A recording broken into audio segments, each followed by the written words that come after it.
Easy to do are things that are bad and not beneficial to self, but very, very hard to do indeed is that which is beneficial and good. Meeting with disappointment but not discouraged, the ascetic Gautama, seeking for the incomparable peace, the highest truth, wandered through the district of Magad and arrived in due course at Uruvel, the market town of Seni. There he spied a lovely spot of ground, a charming forest grove, a flowing river with pleasant sandy fords, and hard by was a village where he could obtain his food.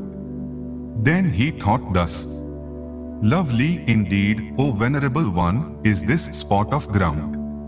Charming is the forest grove, pleasant is the flowing river with sandy fords, and hard by is the village where I could obtain food. Suitable indeed is this place for spiritual exertion for those noble science who desire to strive. The place was congenial for his meditation. The atmosphere was peaceful. The surroundings were pleasant. The scenery was charming. Alone, he resolved to settle down there to achieve his desired object. Hearing of his renunciation, Kondana, the youngest Brahman who predicted his future, and 4 sons of the other sages, also renounced the world and joined his company. In the ancient days in India, great importance was attached to rites, ceremonies, penances and sacrifices. It was then a popular belief that no deliverance could be gained unless one leads a life of strict asceticism. Accordingly, for 6 long years the ascetic Gautama made a superhuman struggle, practicing all forms of severest austerity. His delicate body was reduced to almost a skeleton. The more he tormented his body, the farther his goal receded from him. How strenuously he struggled, the various methods he employed, and how he eventually succeeded are graphically described in his own words in various suttas. Mahasakaka Sutta describes his preliminary efforts thus. Then the following thought occurred to me. How if I were to clench my teeth, press my tongue against the palate, and with moral thoughts hold down, subdue and destroy my immoral thoughts? So I clenched my teeth, pressed my tongue against the palate and strove to hold down, subdue, destroy my immoral thoughts with moral thoughts. As I struggled thus, time streamed forth from my armpits, like unto a strong man who might seize a weaker man by head or shoulders and hold him down, force him down and bring into subjection. Even so did I struggle. Strenuous and indomitable was my energy. My mindfulness was established and unperturbed. My body was, however, fatigued and was not calmed as a result of that painful endeavor, being overpowered by exertion.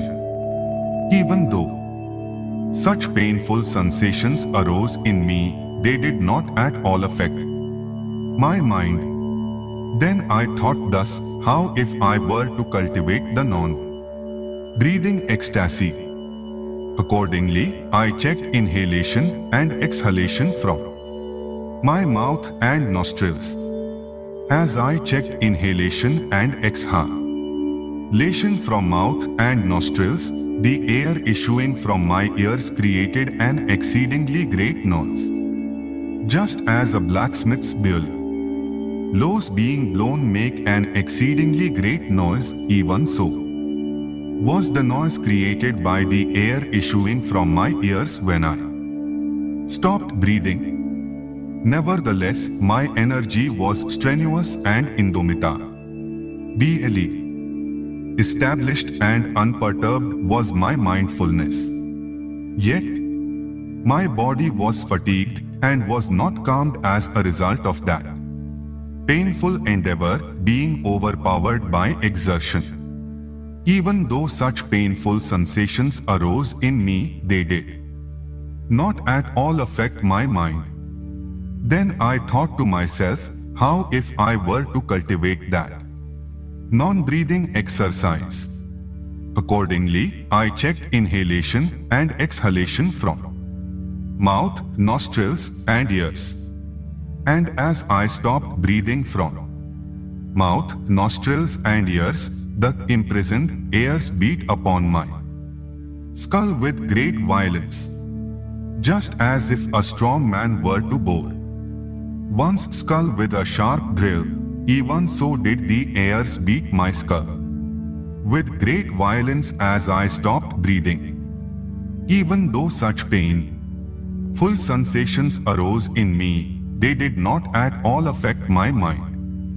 Then I thought to myself, how if I were to cultivate that non-breathing ecstasy again? Accordingly, I checked inhalation and exhalation from mouth, nostrils, and ears.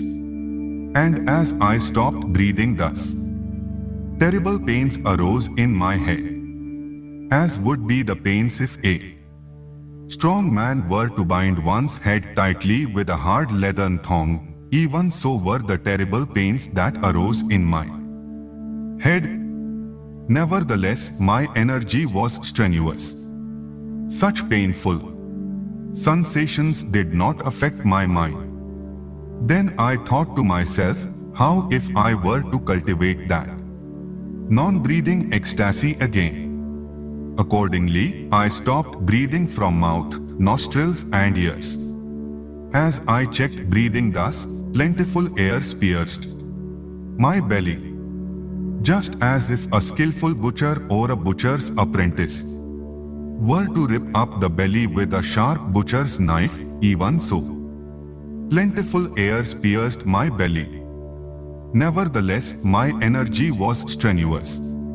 Such painful sensations did not affect my mind. Again I thought to myself, how if I were to cultivate that non-breathing ecstasy again? Accordingly, I checked inhalation and exhalation from mouth, nostrils, and ears.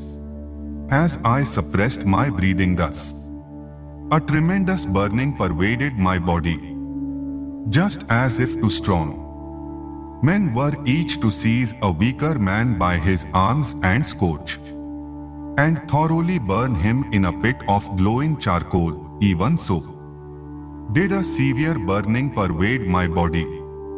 Nevertheless, my energy was strenuous. Such painful sensations did not affect my mind. Thereupon the deities who saw me thus said, the ascetic Gautama is dead. Some remarked, the ascetic Gautama is not dead yet but is dying. While some others said, the ascetic Gautama is neither dead nor is dying but an arhat is the ascetic Gautama. Such is the way in which an arhat abides.